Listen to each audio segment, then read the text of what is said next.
And hopefully recording will start anytime soon. Okay, perfect. So, so today we're going to actually cover Windows Forms. And right now you're going to move out. If you haven't done any GUI applications beside the console applications, which you have been working on since the first year, I think it will be, if you haven't worked with it before, I mean, I think it will be a very interesting journey. And this will unlock your potentials to do interesting things.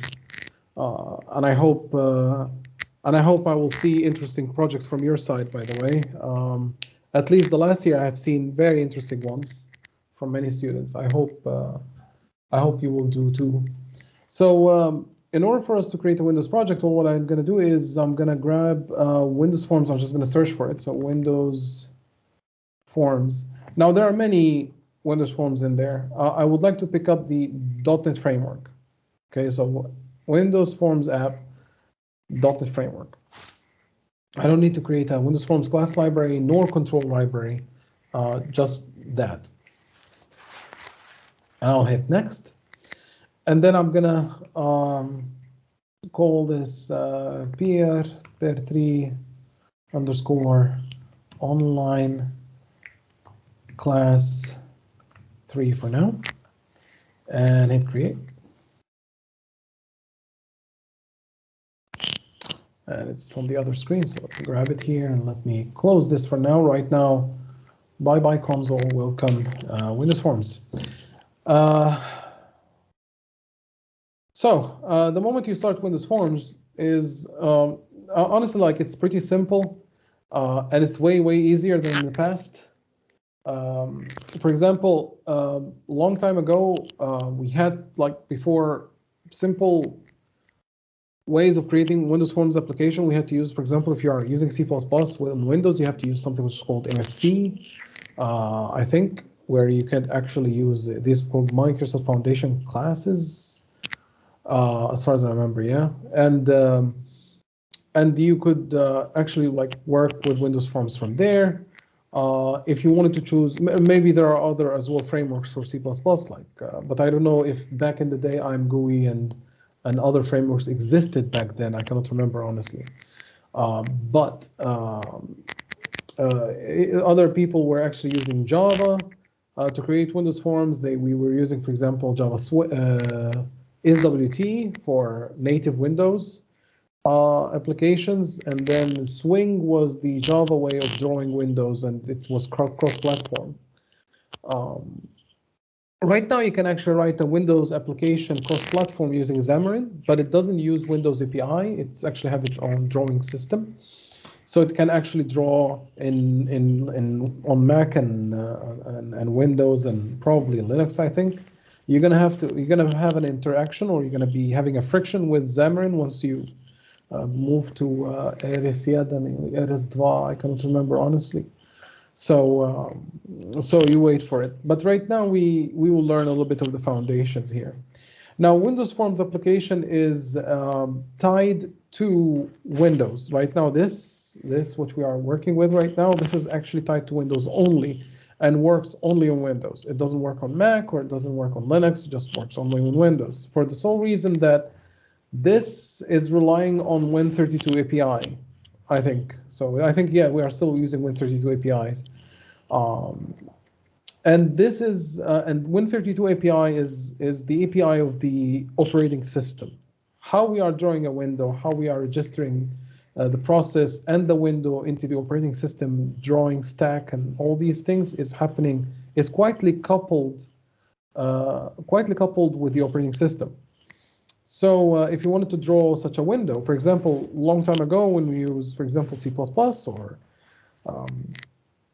or Delphi or whatever, what we did was, like, if you would like to describe a window, we had to write like almost 30 lines of code, I think 30 lines or more, to describe a window like this. So in C# you get like form equals to new form, and it just gets instantiated, which is awesome. So we have the C# code, when it comes to Windows Forms, you have a nice wrapper around the Win32 API, where you can actually do interesting tricks. If you would like to do more things that what Windows is offering, right now you have to, for example, um, inject or like not inject, actually use the Win32 API. So you have to address either user32.dll or using a DLL import statement or something like that, that you can modify Windows, right? For example, you can make a, I think without user32 hacks, you could actually make a circular form if you want to. So the form, instead of being like rectangle, it can be like just a circle, right? Or oval or whatever.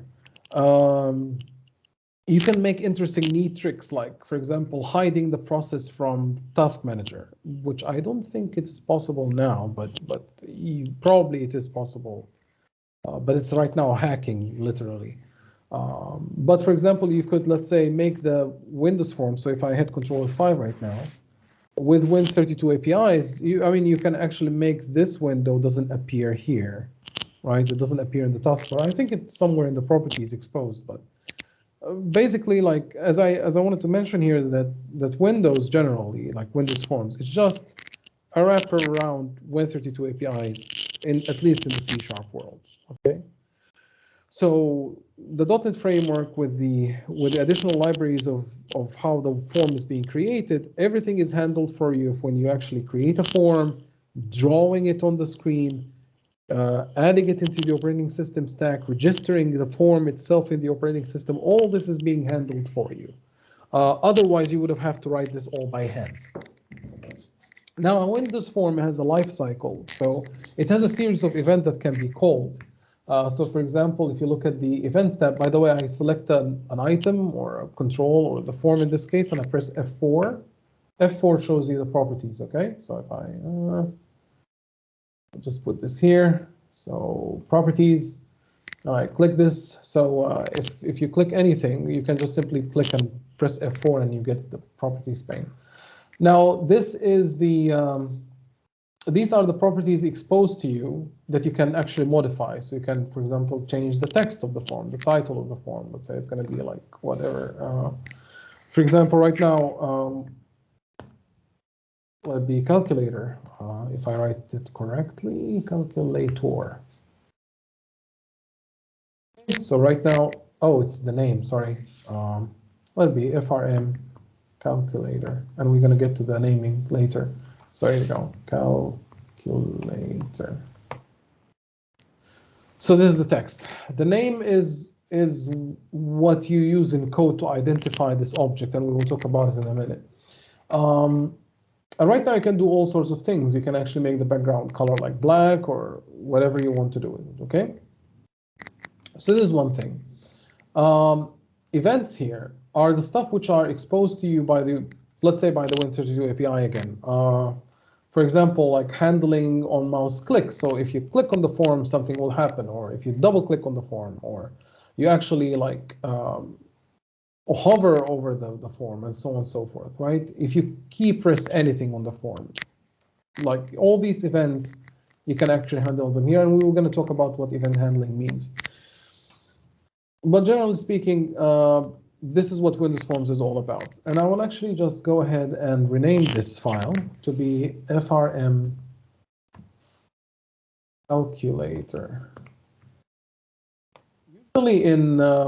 Usually in Windows Forms, we call, like I think it's the only exception to the C# standard, probably, I can say so. At least so far what I've seen from projects that I've seen, like, and how I worked in the past. Usually we use something which is called Hungarian notation for naming variables. Like, for example, I'm well aware that you had already discussed with Dennis, but there are more additional stuff I would like to add here. So for instance, I would like to add a button, for instance. And if you hit F4, the button has a text, which is, say, for example, hello, let's say, okay, which is fine. But in code, if I hit F7, so Shift F7 is the view design, and F7 is the actual code. And I will hit F12. F12 means like go to implementation or go to definition. And you will see in here that you have a partial class, which first introduced in C# 2.0 actually. as far as I remember. C# 1.0 didn't have partial classes, or 3.0. I think it's 2.0. And I'll show you how it looked like in the past. So if you look actually at this button, it says hello on the text. However, it is, let me pin this. It is called button 1, okay? And that's because, let me save all this. And that's because this guy has an actual name. The text is just a simple property, right? So if you have a person that has a name and age properties, you can change the name of the person, right? But the name of the object is still the same. So this is practically it. This is just giving you a place where you can change the name of the object instead of just simply going down deep in the code and then find your button which you have added and just simply rename it from here. So the developers of the IDE just made your life a little bit easier and say, hey, instead of you digging down deep in the code and name your objects correctly, what we usually do is just simply like type the name here, and we're gonna call this btn hello. Now you see me writing frm, btn, and these stuff. These are what we call the Hungarian notations. And Hungarian notations mean that you actually prefix the variable name with the possible indicator of a type. So for example, if I have a button, it's crackling, sorry, I didn't notice. Give me a minute, let's see if actually this will work.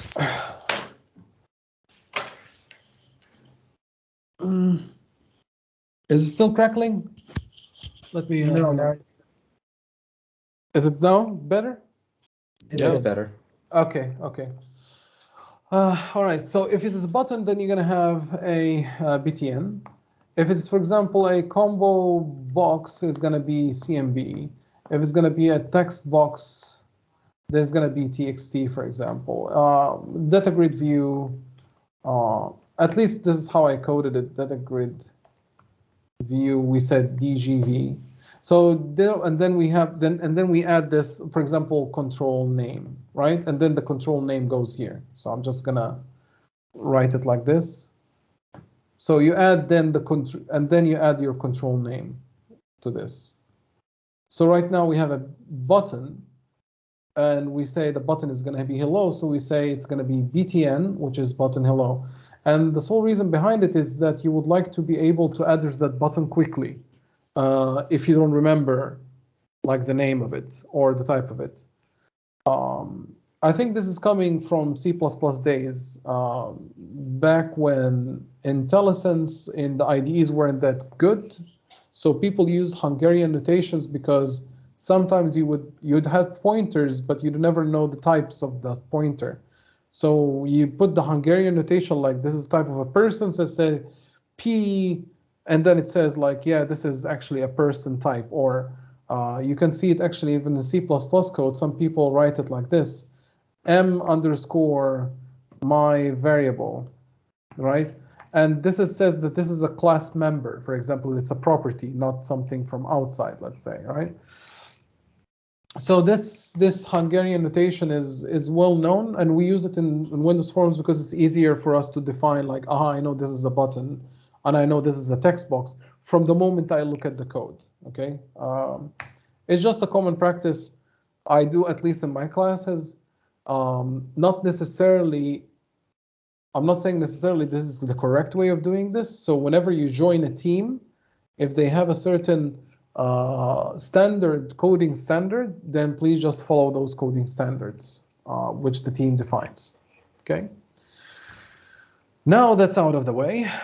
If I actually double click on the hello click, then you're gonna have, by default, it will call the most used event or the most common event handling for it. So usually people click on a button, you handle the button click, right? Otherwise, you would have had to handle specifically what you want. So for example, let's say help request, and you will say double click, and then you have this here. Now, obviously, if I actually erase this, and this is where most people I've seen in my classes, is that They say, okay, I made a mistake. I don't need that event. So if I get back here, Windows will crash, or not Windows, but the designer will crash, and you have a compilation error. So if we have the output somewhere or error list, you see it says, let me pin this down. It says the FRM calculator doesn't contain a definition for btn hello help requested and no accessible extension method. So if I actually double click on this guy, what basically does is this is an event which we're going to actually discuss delegates and events later, by the way. But let's say that this is a function pointer, okay? And we are registering an event to the function pointer, right? Registering an event, making it point to a function. And right now, the function pointer is actually just pointing to a function that doesn't exist, or the method pointer right now, let's call it that way, in the C++ world. And this is why it just complains about it. And obviously, because we cannot point to a function that doesn't exist, C# will say, hey, you're pointing to something that doesn't exist. So we need just to simply remove this, right? And this is it. Right now, it will actually work. Obviously, if you remove this, so I will cut this right now. If you remove this, when I start the application, clicking here won't matter, right? Because you didn't register the event. So if I actually go here and say message box.show, and then I say hello world, right? If I hit Control 5, if I click here, nothing will happen. Why? Because I didn't register the event. I erased it from this back code, right? So if I actually return it back, it is actually going to be working right now. So there you go.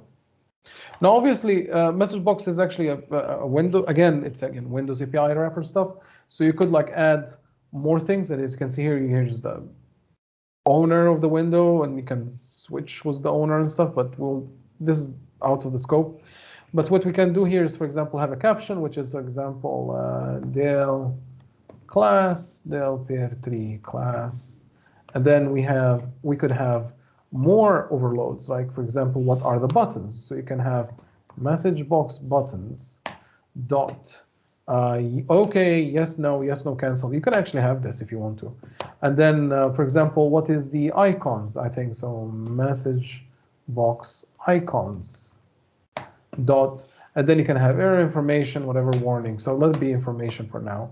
And then if I hit Control F5 and run this, you will get an information. Even I got the sound. I don't know if you can hear the sound, but I even got the blip of the operating system. Hey, you are actually showing an information.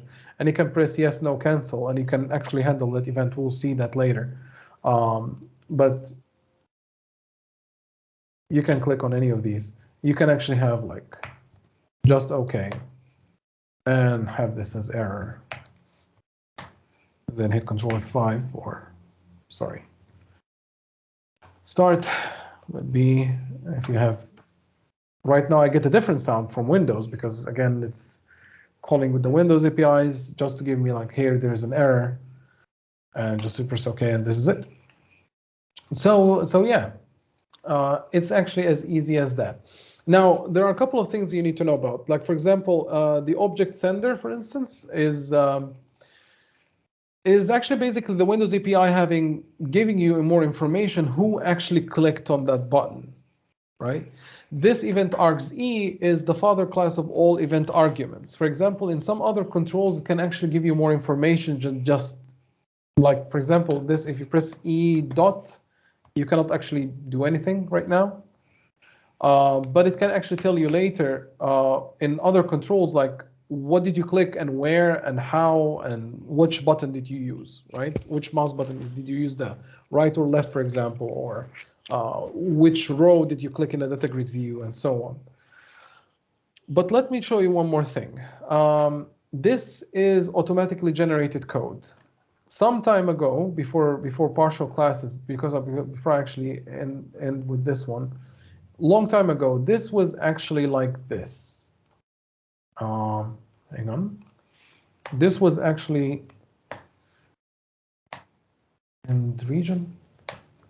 This was Windows generated code, literally like this. And this was pasted right here. And this was like Windows C# 1.0, it was exactly like this. We had tons and tons of controls, like when your form becomes very super complicated, like you have, let's say, like 50 controls, for example, this thing becomes super huge. Like you could have in one file like 400 lines of code or something like that. Now handling this was actually quite difficult because, you know, checking out the differences, working in teams, making this actually more difficult to deal with. So what what Microsoft did, where actually they introduced these partial classes in C# 2.0. And what they did was they just simply said, okay, dear compiler, at compile time, just take those two files and combine them, right? And that's pretty much it. You just go here. Oh, okay. I don't know what happened. Let me just take this out. Yeah, okay, it's working now. Okay, perfect. They just simply at compile time, like when C# compiles things, it will just simply take this file and append to it this text. So it becomes one big gigantic file. The trick to do this is just to make sure that you have the same first class name. Like, so you see, this is frmcalculator.cs, and you have frmcalculator.designer.cs. So if you actually go here, if I open this in, let me see, can I open this in Explorer? And there you go. You see, it's actually two files, but the C# compiler recognizes, okay, these are two partial classes. These are two the same files. Let me actually like combine them and just simply make them one gigantic file. One gigantic class, let's say. Okay. Does this make any sense? Yes, it does. Yes. Okay. Perfect.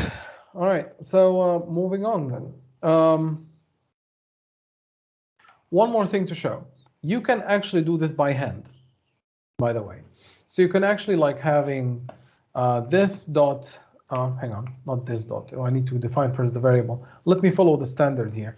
So I'm going to have here a private system.windows.forms. Let it be a button, right? I'm going to have a btn my button, right? And then right here, I will just simply have, after suspend layout, I'm just going to have my button code, just to show you that this is normally it. So this btn my button dot location. So here it's just you just simply define the location. So right now I'm just going to define it 100. Actually, it's points, not pixels. And maybe I will give it btn my button dot text. I'm just gonna say it is I created button, right? Just a little bit longer. And then I think I'm just gonna stop right there. Maybe I will give it a size, or let it be like this for now. However, there's one more important thing, is that I need to make sure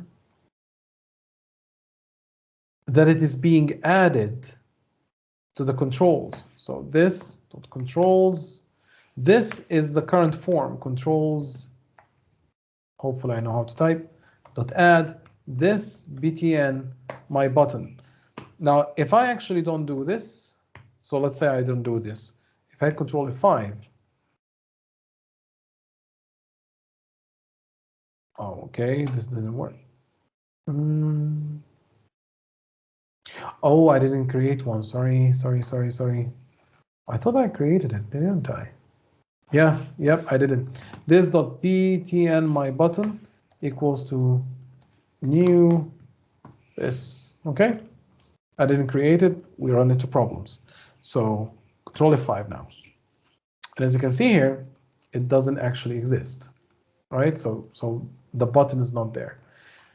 This is because Windows Forms is actually something which is called a container control. It's a control that can contain other controls.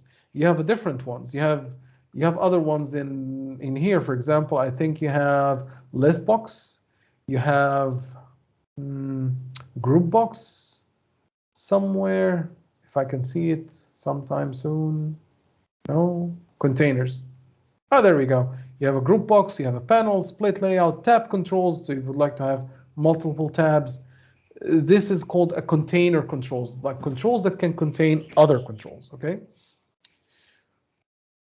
So we need to register that. So that's why I need to add this guy. Now, let's hope it will work. Hopefully I didn't forget anything, and there you go. Now I created my form, like my button completely from scratch, okay? You just need to make sure it's just being registered, and it has been initialized, and you have set the properties correctly, okay? Otherwise, you will just have like, I don't know if it will actually even work if let's see. There you go, it's actually working, you see? It's just at the corner, empty, nothing more. It's just a simple button. Now that's out of the way. Now you know how to create button with code. Actually, you can do that programmatically if you want to. In fact, if you want to, we can actually have fun with this. So let me erase this. Erase this. Okay. Okay. So for example, what you can do is just simply like var button equals to new button. And then what we can do is just simply say, and the button is just the system.windows.forms.button. It is that guy. But I actually like didn't write it because I already have the using up top. So we have a button, right? And then we can say button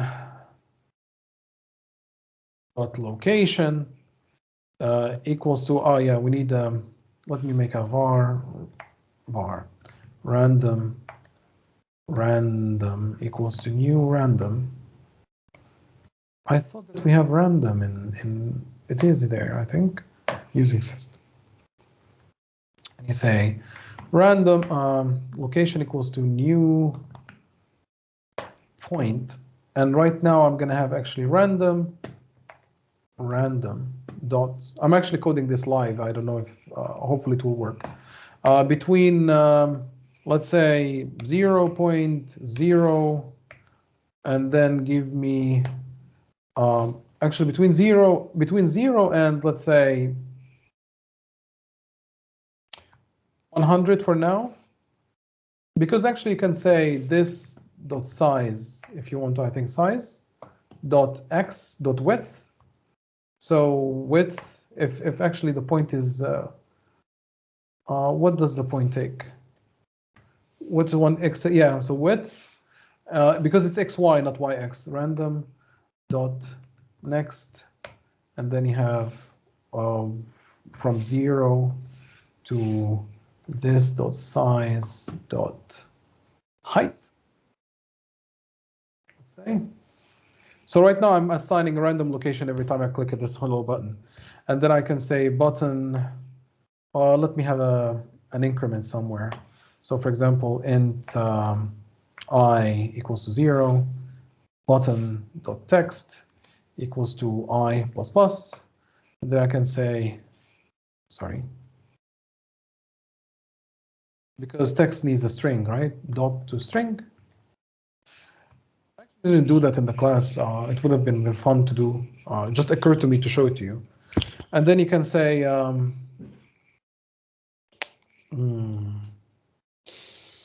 this dot controls add your button which you created. And I think this is pretty much it which we need. Let's see if it works. So coding live is one of the things which is super dangerous to do. So there we go. We are generating buttons randomly everywhere, right? So you can do that actually programmatically. And obviously you can have an event handler for each one of them which you generated, but the code will be a little bit more complicated, so I will not dive into that. But yeah, you can actually like do as many buttons as much your memory allows it, I think, or Windows allows it, I don't know. But it's actually kind of fun. What we can do is just like have a, if you want to, we can have a for loop, I equals to 0, or j equals to 0. Oh, actually, I, let it be. So I'm actually going to erase this. For I equal var I equals to 0, I is less than 100, I plus plus, and then we just simply take that code, move it inside. There we go. And if we click, we have 100 buttons everywhere in our form, right? So if you F5 again and click here, you have 100 buttons again. Okay. Now you can have fun with Windows Form. I don't know why. I mean, I don't know how useful to randomly generate button positions, but generating Windows controls is quite a common thing to do. So I mean, it's used a lot of times. So I'm gonna probably show that to the class for the regular students next time. It just didn't occur to me to show them until now. But does this make any sense? Yes. Yes, just Yeah. can I ask one question? Mm-hmm. When we generate 100 buttons and when we close the form that we have, is the code still written in the designer, or is it just? No. It's just this is the real-time thing. You see? Okay. Mm-hmm. So it's just only a real-time generation. Once you close it, everything is gone. You can save form to a file if you want to. You can save, I mean, the data, what you have done to a file, and then load it back. Writing and reading from files and all these interesting tricks to it, we're gonna discuss during the semester in Pair 3 as well. So. Okay. Thank you. Mm-hmm. So this will come back. We'll come back to the topic later. All right. So now that's out of the way, which is kind of fun, I think, thing to do, like hack your way around the thing. Oh yeah, I shouldn't do that. Actually, you know what? Let me show you this one too. Just hopefully I can undo these days. I don't know why the undo doesn't work. Interesting. Okay. Right, so let me go to here and Alt-Enter and generate the method, but it generated it here, so I'm gonna just grab it and put it right there. Now, if you go to the design, and if you don't like a thing, you can erase this from both code and designer. But if you know that both of the methods exist, like both of them exist, or one of them exists, doesn't matter. What you can do is just hit F4 on just to have a property on a button. So expose the properties. And if you are in this pane, just go to the Events tab. Right click, reset. And right now you have reset the thing. This will stay, obviously. You see it's 0 references. However, in the code, the handler has been removed. So right now you can safely remove this. You can safely remove this. There you go. Okay. And now you can obviously safely remove this. And we are back to square one, right? Okay, so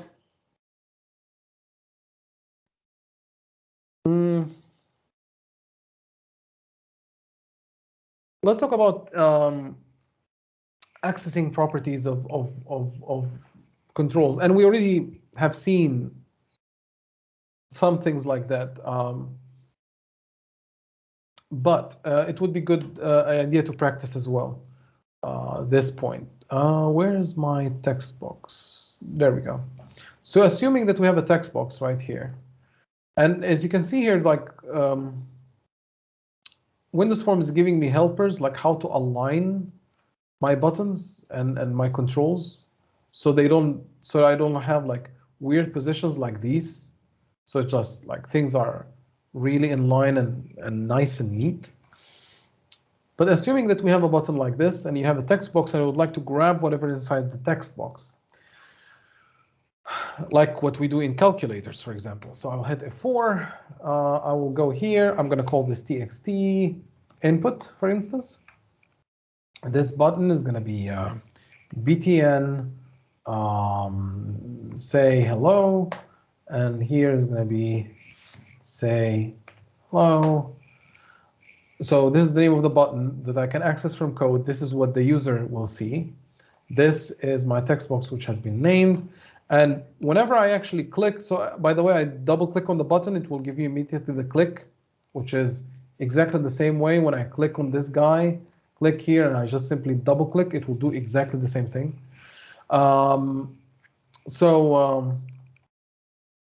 What I can do here is just simply say txt input dot text, and right now I access the text property, okay? And all the properties which you see here, most of them, I would say 99%, I think, all of these guys which you see here, except for the methods, okay? It's just the properties, the foreground color, the focus, the font, these things, you can access them right here. It is actually exactly the same thing. So you have text, here you go, text box. You have the text part. So if I actually say default, right, it is the text here. And if I would like to access the text, so let me just simply say message box.show, and then I just simply say txt input.text. We can have whatever is inside here. So I'm reading from it. It is exactly the same thing I can set to it. So for example, I say txt input text equals to message box done showing. Message boxes is actually a blocking code, or it's a blocking, let's say, instruction. Because if you go ahead and you say hello, you see nothing is actually happening right now. This never changed. However, if I exit this, if this is done, and as you can see here, I cannot click anywhere. So if I press OK, right now I get the text being changed. This is because it's blocking code. But this is another story why it is blocking. It's because it's waiting something which is called waiting for dialog result. But again, it's a different story. So yeah, you can actually access and modify properties of controls, like you are modifying the property of a person or an array or whatever, right? It's just a simple object of classes that you can actually modify, right? So there's nothing pretty fancy in there. So right now you know how to at least like get and set things within the controls, right? Let's talk about one more thing. So this is what I've explained during the classes. And then I said, okay, let's actually do together a calculator. So this is going to be like txt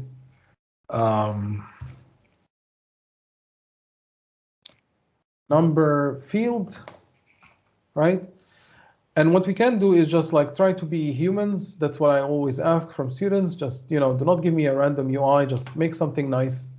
And of course, there's no default in here anymore. There's going to be just only numbers. So enter. And I wanted to do actually this. So let me bring up calculator. So this is the standard calculator. I'll bring up Paint. And I will make a screenshot out of this. So let me grab a screenshot real quick. And this, just to analyze this, okay?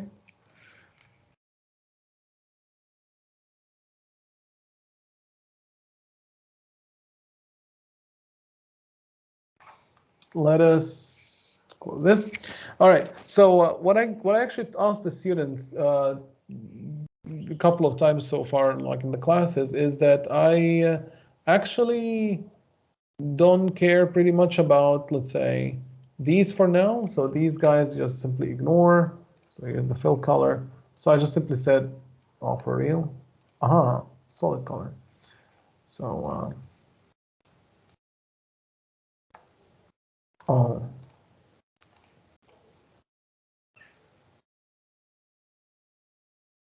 Really now? Solid color. Okay, this is the fill solid color. Ah, okay, there you go. So I don't care about this. I don't care about this. I don't care about this, right? All what I care about, just kindly implement, even this is like, and this is later, right? I also just simply said, okay, just give me this later, okay? Let me color it with something else. Let me color it with yellow. So fine. So this is this, this is this. It doesn't matter. So I just simply said, like, give me this later. Oh, and I don't care about this. So let me put this to black, and let me put this to black, hopefully. So color one, this, and solid color, and I don't care about why I cannot change color two. Wow. So there you go. I don't care about this. And no need to think about this too.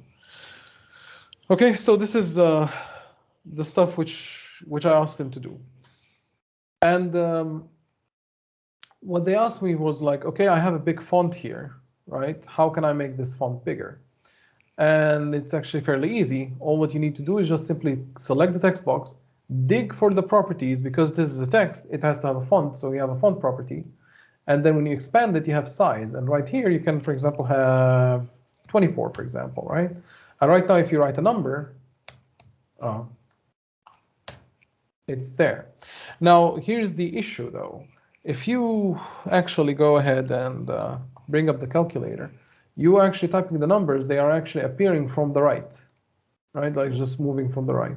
And meaning that you need to actually align the text, not from the left, you see it's text align, but to the right.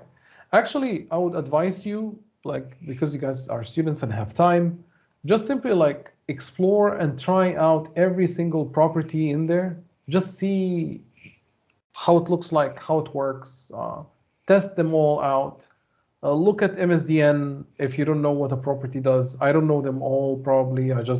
If I'm stuck on one, I'll just simply look up an MSDN and see.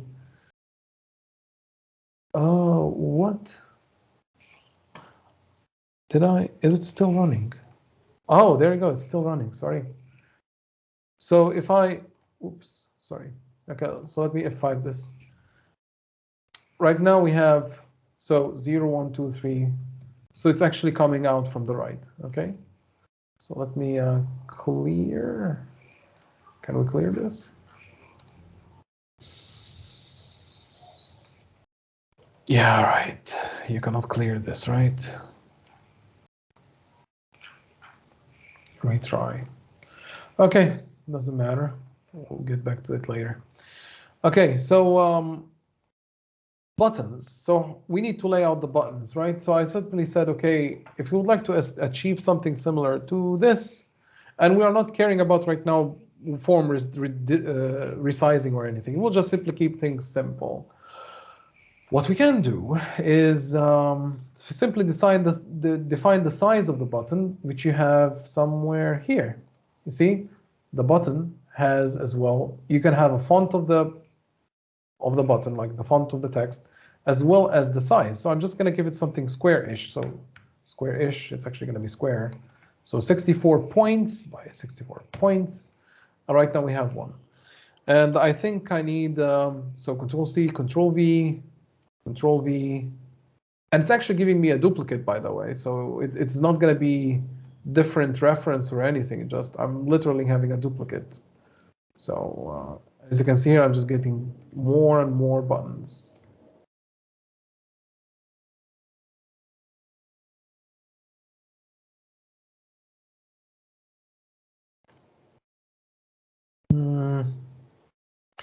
I think I have 2 more. I always forget which row I'm missing. This is probably 0.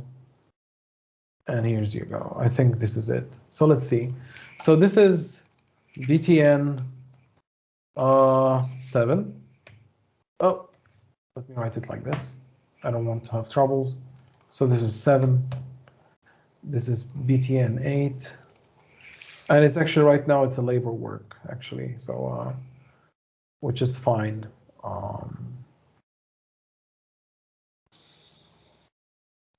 Text, here you go. This is 8. So this is text is going to be 9.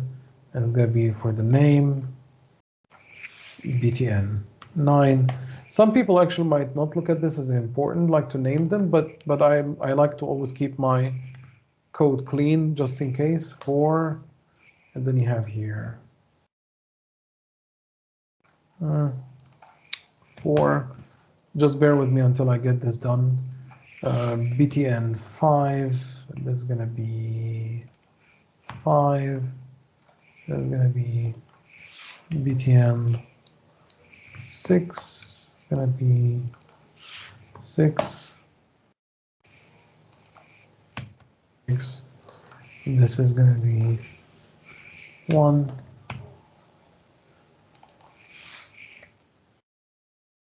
This is going to be 2.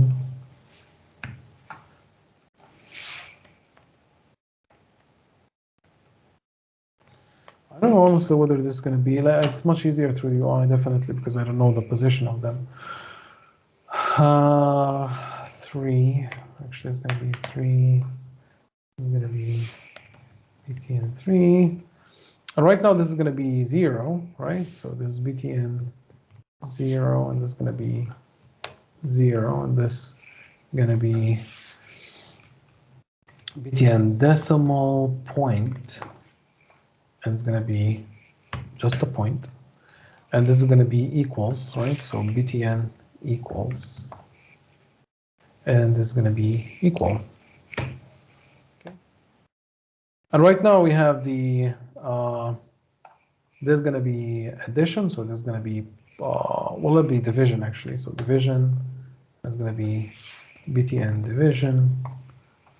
Then we have BTN multiplication, which is X, capital X, just to be visible. And I'll just put this in the name. And this is going to be, and this is going to be minus for subtraction. That is going to be BTN subtraction. And this is going to be addition, which is plus. So this is going to be BTN addition.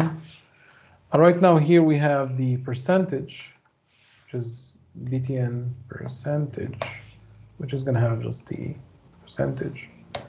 And then we have here the, I think, CE, so BTN CE, and it's going to be CE.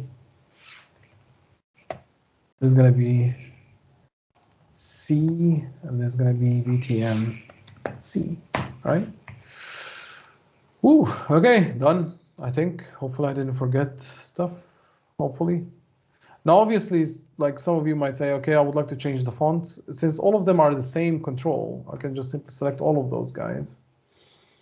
Maybe look at the font, increase the size maybe to 12, 14. Maybe more. 16. Maybe bold it.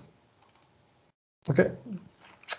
So right now we have quote unquote calculator. Okay. Now the issue here is we need to handle the event. So whenever I actually press a button, I need to add numbers in here, right? So what usually people would do is, not usually, but some people do, is they actually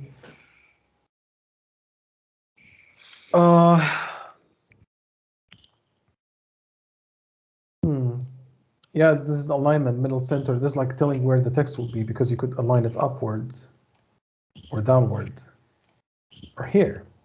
Just an FYI. But in any case,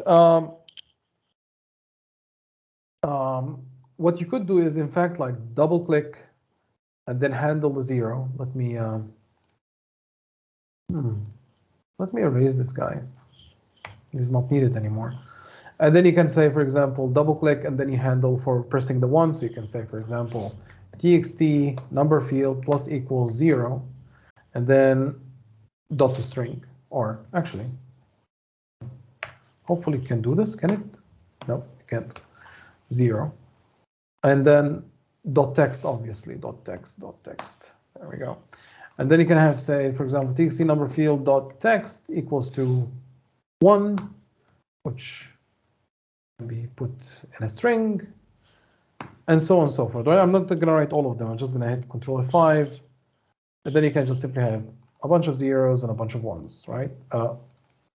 Oh, right, I didn't add plus equals, right? So, and so 1, zeros, 1s, zeros, and you can, enjoy your life.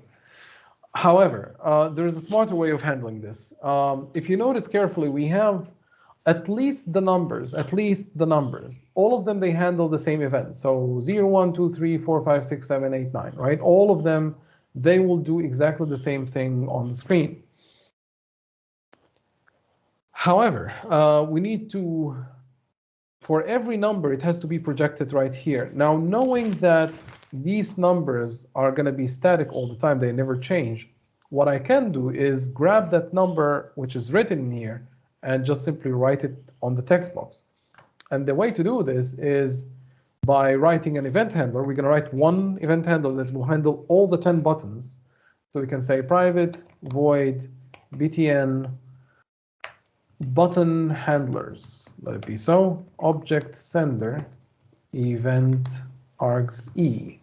You need to match the signature. You can write here something, doesn't matter, and you can write here something, it doesn't matter. The main thing here is the signature is important. So it's an object of that, so this variable is of that object type, and this variable is of that event args type. So that's the most important thing. So this signature is matching this signature. Okay, so let me undo this. Why I cannot undo these days? Event args e. Let me have sender. The Control Z doesn't work for some reason. Okay, that's fun. I need to check what's going on. So what we can do right now, we need to inspect who actually clicked on that button, right? Because if I have this guy, what I can do is just make him point to this guy, right? To the button handlers, right?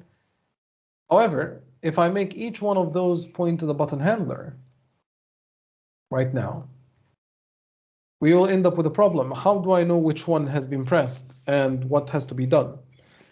And what we need to do is just simply say who actually sent me the event. And the Windows API is kind enough, and probably the .NET Framework guys who actually programmed this, they actually handled this for us. It gave us who actually been pressed. So it tells you who actually called the event. And since I know this is being attached to a button, I can actually say here var pressed button equals to button. This is right now I'm casting the object casting sender, right? Because this sender is an object, which is as we said, everything in C#, just as a reminder, everything in C# inherits from object, including the classes which you have created, including all the classes in .NET Framework. By default, they inherit from the object class. And because I know that the button is being pressed, and I know for 100% that the button is being pressed, when I'm assigning this event to a button, I'm gonna actually just simply cast that sender to a button, and it shouldn't break, right? And right now I can just simply say txt number field dot text plus equals pressed button dot text. I'm accessing the text property of the button, right? Of the pressed button. So let me actually erase these guys. I don't need them anymore, right? Because right now I'm pointing to this. I have modified it. If you haven't noticed yet, I just simply modified it from here. So I said simply say, okay, this is the button handlers, right? So I have F5 right now, and if I press 0, right now 0, 1s, 0, 1s. Okay? Now what the heck has just happened? Whenever you click on a button, like, just keep understanding that the operating system is keeping track of every move you do every microsecond or every cycle of your CPU. It just keeps track of what's happening all the time and waiting for an event to happen that you can handle. So for example, if I actually move the mouse over anything, let's say here, this one has changed the color right now. If I move the mouse somewhere here, let's say, this button has changed the color to indicate that the mouse is in fact hovering above a button. So it has to change the shape, or it has to change the color, give me a tooltip, like the one which you see here, which is written display quick info, this tooltip, it has to show. So the operating system says, okay, like I move the mouse and it says like somebody is under me right now. The mouse says, hey, there's someone under me right now. This thing which is under me like handled an event when I'm hovering over it, right? Over it. So has it been handled, right? If it has been handled, then please trigger that event. If it is not, then just don't do anything. In this case, when we hover over a mouse, like over a button, it just simply says, here's a tooltip, and just change the color. I think there is a hover. There you go. Right now, hang on. Right now, without this event, let me just reset that event. So where is that event? Right-click, reset. Right now, it's gone. Yeah, and it's gone. So if I hit Control F5, right now, if I hover, it changes color because of the Windows API behavior. It matches what Windows does. But you see, nothing happens, right? However, if I actually said, for example, for this guy, whenever we have a mouse hover,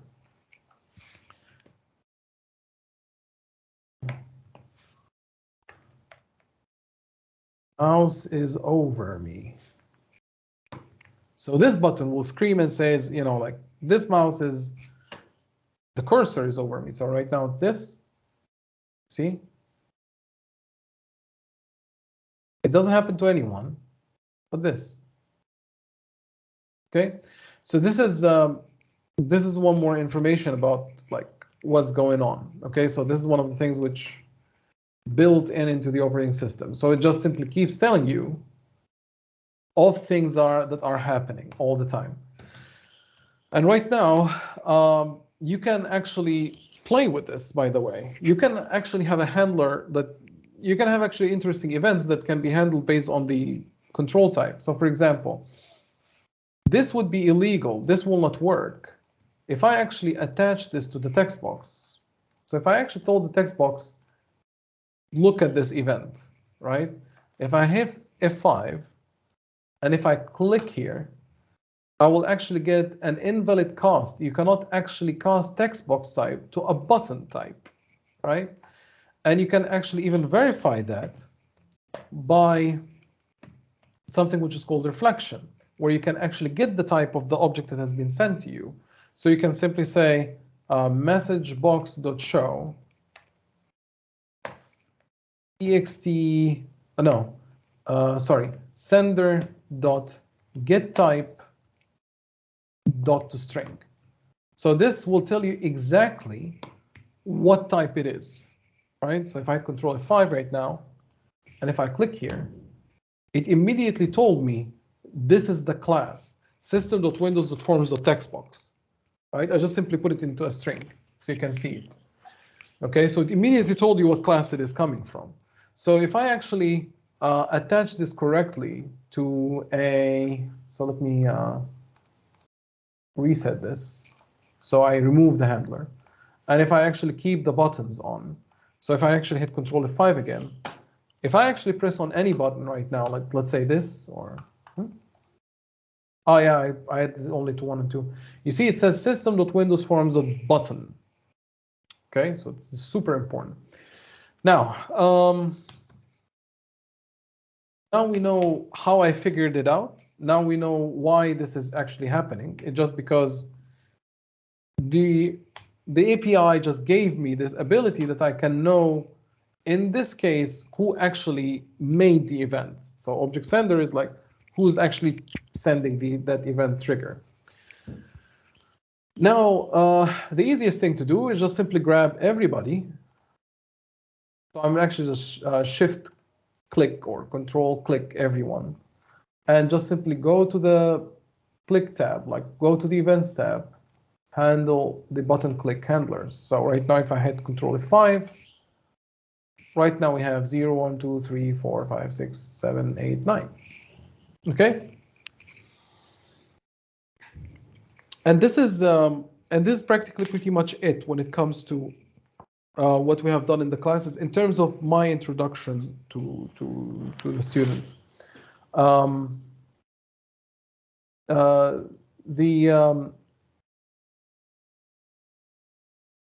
What I've actually given them later on, I just told them, okay, right now it's your job, because right now it's going to be programming 101 problem solving.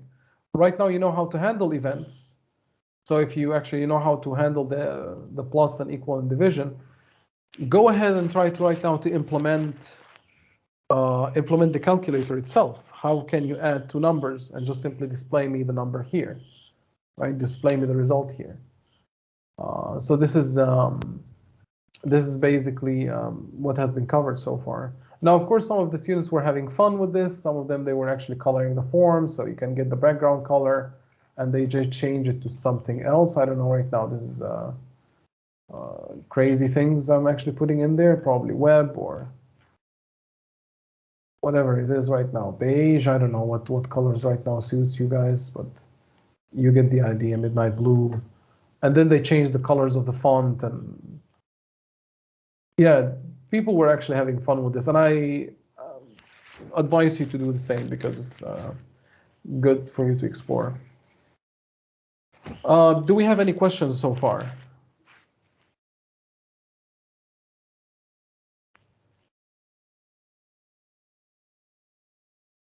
Are we all good?